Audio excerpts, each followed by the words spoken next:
there's this old story in King Arthur where the knights go off to look for the Holy Grail, which is either the cup that Christ drank out of at the Last Supper, or the cup into which the blood that gushed from his side was poured when he was crucified. The stories vary, but it's basically a holy object, like the phoenix in some sense, that's a representation of transformation. So it's an ideal, and so King Arthur's knights, who sit at a round table because they're all roughly equal, go off to find the most valuable thing. And where do you look for the most valuable thing when you don't know where it is? Well, each of the knights looks at the forest surrounding the castle and enters the forest at the point that looks darkest to him. And that's a good thing to understand, because the gateway to wisdom and the gateway to the development of personality, which is exactly the same thing, is precisely through the portal that you do not want to climb through.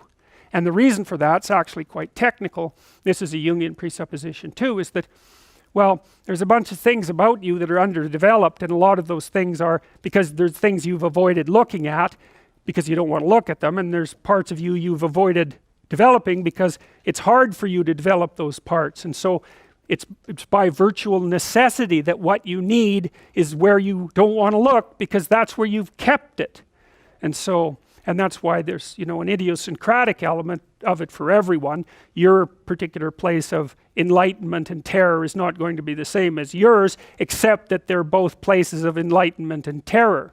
So they're equivalent at one level of analysis and different at another.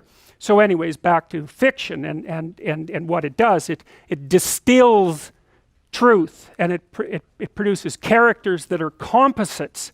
And the more they become composites, the more they approximate a mythological character. And so they become more and more universally true and more approximating religious deities. But the problem with that is they become more and more distant from individual experience. And so with literature, there's this very tight line where you need to make the character more than merely human, but not so much of a god that, one of the things that happened to Superman in the 1980s, Superman started out, he's got a heavenly set of parents, by the way, and an earthly set of parents, and he's an orphan like Harry Potter. Very common theme is that when Superman first emerged, he could only jump over buildings, and maybe he could stop a locomotive, but by the time the 1980s rolled around, like, he could juggle planets and, swallow hydrogen bombs, and, he could do anything. Well, people stopped buying the Superman comics because how interesting is that? It's like something horrible happens and Superman deals with it.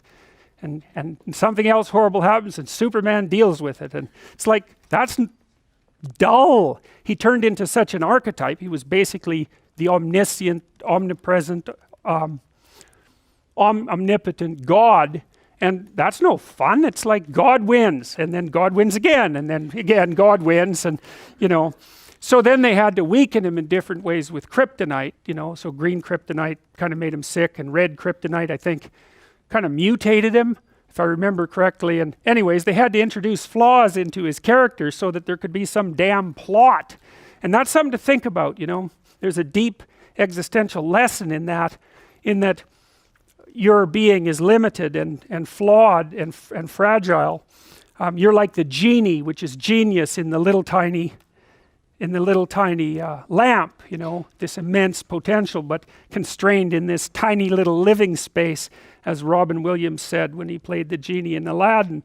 But the fact that you have limitations means that the plot of your life is the overcoming of those limitations, and that if you didn't have limitations, well, there wouldn't be a plot, and maybe there would be no life. And so that's part of the reason why perhaps you have to accept the fact that you're flawed and insufficient, and live with it and consider it a precondition for being. It's at least a reasonable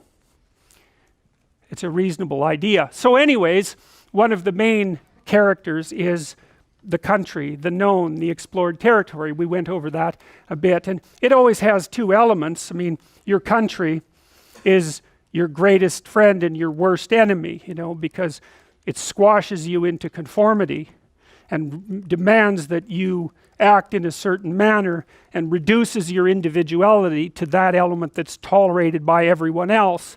and it constrains your potential in a single direction, and so it's really tyrannical, but at the same time it provides you with a place to be and all of the benefits that have accrued as a result of the actions of your ancestors and all the other people that you're associated with. So there's the good tyrant or the bad tyrant and the good king, and those are archetypal figures, and that's because they're always true, and they're always true simultaneously, you know, which is partly why I object to the notion of the patriarchy, because it's a it's the what do you call that? It's the apprehension of a mythological trope, which is that of the evil tyrant, without any appreciation for the fact that the archetype actually has two parts, and the other part is the wise king. And you know, you can tell an evil tyrant story about culture, no problem, but it's one-sided, and that's very dangerous,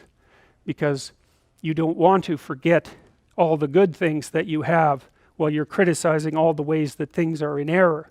That's a lack of gratitude, and it's a lack of wisdom, and it's founded in resentment, and it's very dangerous, both personally and socially.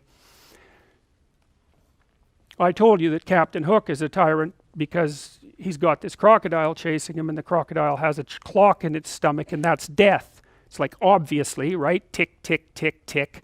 And it's a crocodile, and it's under the water, and it's already got a taste of him, so he's being chased around by death, and that makes him terrified and resentful and cruel and bitter, and so he's a tyrant.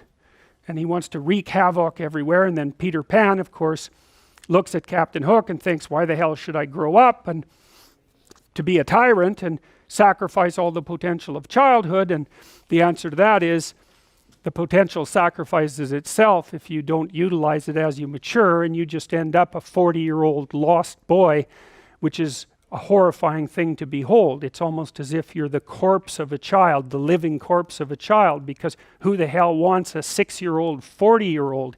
You're a little on the stale side by that point, and not the world's happiest individual. So, you know, your potential is going to disappear because you age anyways, and so you might as well shape that potential in a particular direction and at least become something, no matter how limited, rather than nothing. So,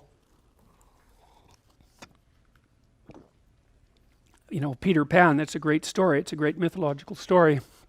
So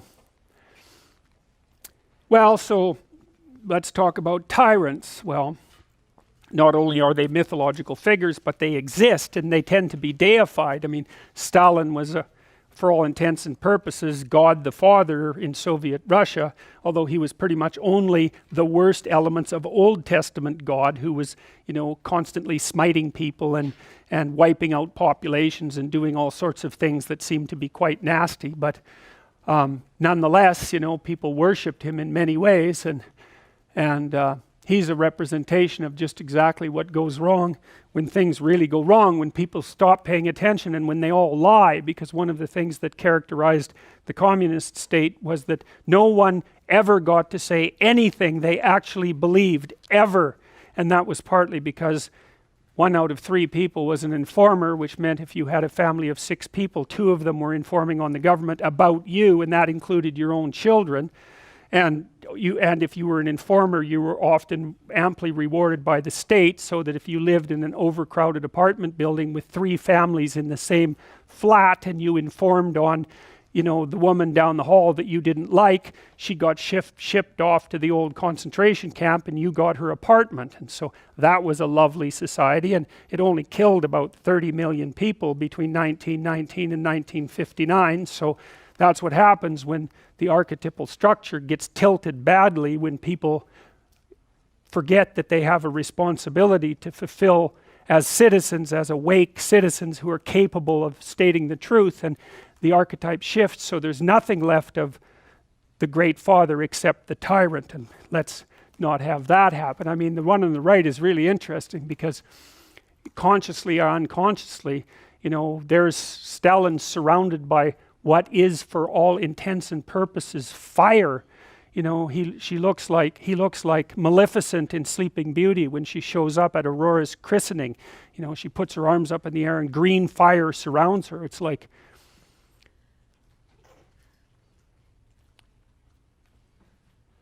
It's like he's surrounded by fire, and there's Lenin above him, who's like king of the fiery realm, and that's for sure.